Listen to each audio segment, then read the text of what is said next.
শৰৎকালৰ ৰাত্ৰি অতি বিতুপন ৰাসক্ৰিয়া কৰিতে কৃষ্ণৰ ভৈলমন সনাতনী সভ্যতা সংস্কৃতিৰ এক অবিচ্ছেদ্য অংগ হৈছে ভগৱান শ্ৰীকৃষ্ণৰ ৰাসক্ৰিয়া স্নিগ্ধ জোনাক বিহুত ৰাস পূৰ্ণিমাৰ নিশা আকৌ এবাৰ উদ্ভাসিত হ'ল ৰাধা কৃষ্ণৰ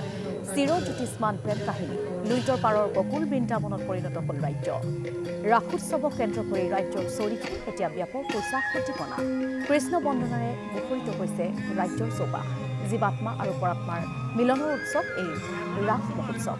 নগাঁৱৰ হালুৱা গাঁও কলিতা চুকত অনুষ্ঠিত ৰাসলীলাই মুগ্ধ কৰিলে অঞ্চলবাসীক আৰু আনফালে খোল তাল বাঁহীৰ সুৰত দ্বিতীয় বৃন্দাবনত পৰিণত হ'ল কাকী অন্যহাতে সম্প্ৰীতিৰ এক সুন্দৰ নিদৰ্শন দেখা গ'ল জাগিৰোডৰ ৰাস মহোৎসৱত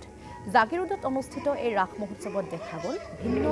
জাতি জনগোষ্ঠীৰ সমন্বয় গোপীৰ ভাৱত অংশগ্ৰহণ কৰিলে ইছলাম ধৰ্মাৱলম্বী যুৱতীৰ লগতে বিহাৰী মাৰোৱাৰী নেপালীকে ধৰি ভিন্ন জাতিৰ যুৱতীসকলে আৰু এই ৰাস মহোৎসৱৰ জৰিয়তে দেখিবলৈ পোৱা এই সমন্বয় সম্প্ৰীতি সকলোৱে একেমুখে কৰিছে বহু প্ৰশংসা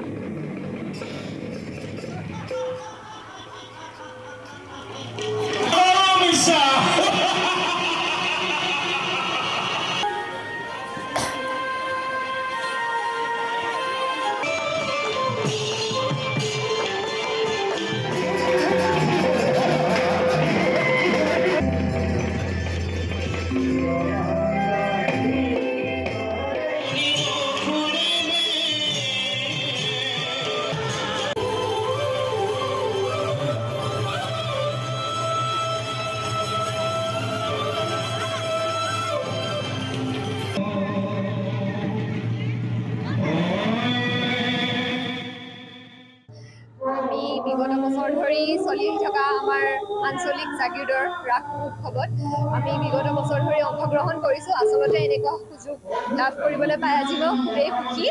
আমাৰ ইয়াতে আমাৰ যি ৰাস মহোৎসৱ ইয়াতে সকলো ধৰণৰ জাতি জনগোষ্ঠীৰ লোকে অংশগ্ৰহণ কৰে আৰু আশা কৰোঁ আগলৈও আমাৰ এই ৰাস মহোৎসৱ এনেকৈ বছৰে বছৰে চলি গৈ থাকিব ধন্যবাদ